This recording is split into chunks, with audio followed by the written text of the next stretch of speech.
ಸಸರಿ ರಿ ಮಮ ಪಪ ರಿ ರಿ ಮಮ ಪಪ ನಿ ನಿ ಮಮ ಪಪ ನಿ ನಿ ಸ ಸ ಸ ನಿ ದ ಪ ಮ ಗ ರಿ ಮ ಪ ಪ ಪ ಮಮ ಪ ಪ ಪ ಮ ಪ ದ ನಿ ದ ಪ ಮ ಗ ರಿ ಗ ಸ ರಿ ಮ ಪ ಪ ಪ ಮಮ ಪ ಪ ಪ ಮ ಪ ಸ ನಿ ದ ಪ ಮ ಗ ರಿ ಗ ಸ ನಿ ಸ ರಿ ಮ ಗ ರಿ ರಿ ಮ ಪ ನಿ ದ ಪ ಮ ಪ ನಿ ಸ ರಿ ಮ ಗ ರಿ ಸ ನಿ ದ ಪ ಮ ಗ ರಿ ಮ. This evening, their lordships are carried on Garuda Vahana.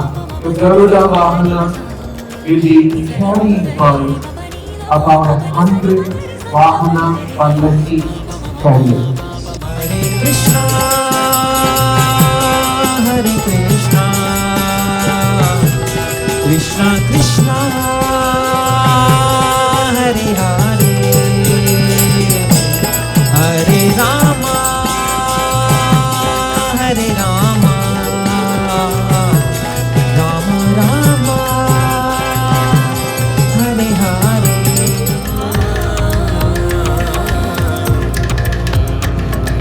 सा सा सा नि नि सा सा सा रि रि सा सा सा Mare sa, सा सा सा नि नि सा सा सा रि रि सा सा सा Mare sa, पा पा प मम पा पा प रि म पा पा पा Ni da pa. पा प मम पा पा प रि म पा पा ರಾಮಕೃಷ್ಣರ ಮಂತ್ರ. ಇದಕ್ಕೆ ಜಾತಿ ಮತ ಪಂಥ ಯಾವುದೂ ಇಲ್ಲ, ಮಡಿ ಮೈಲಿಗೆ ಯಾವುದೂ ಇಲ್ಲ. ಹೇಗೆ ಉಸಿರು ಬಿಡಲಿಕ್ಕೆ ಸಾಧ್ಯ ಇಲ್ಲ, ಹಾಗೆ ರಾಮಕೃಷ್ಣ ಜಪವನ್ನು ಬಿಡದೆ ಉಸಿರಿನಂತೆ ಜಪ ಮಾಡಿದರೆ ನಿಮ್ಮ ಜಪಕ್ಕೆ ಮೆಚ್ಚಿ ಅಂತ್ಯಕಾಲದಲ್ಲಿ ನಿಮ್ಮ ನಾಲಿಗೆಯಲ್ಲಿ ಭಗವಂತನೇ ಕೂತು ತನ್ನ ನಾಮವನ್ನು ತಾನು ಸ್ಮರಣೆ ಮಾಡಿಕೊಂಡು ನಿಮ್ಮನ್ನು ಉದ್ಧಾರ ಮಾಡ್ತಾನೆ. Pa ma ga ri ma.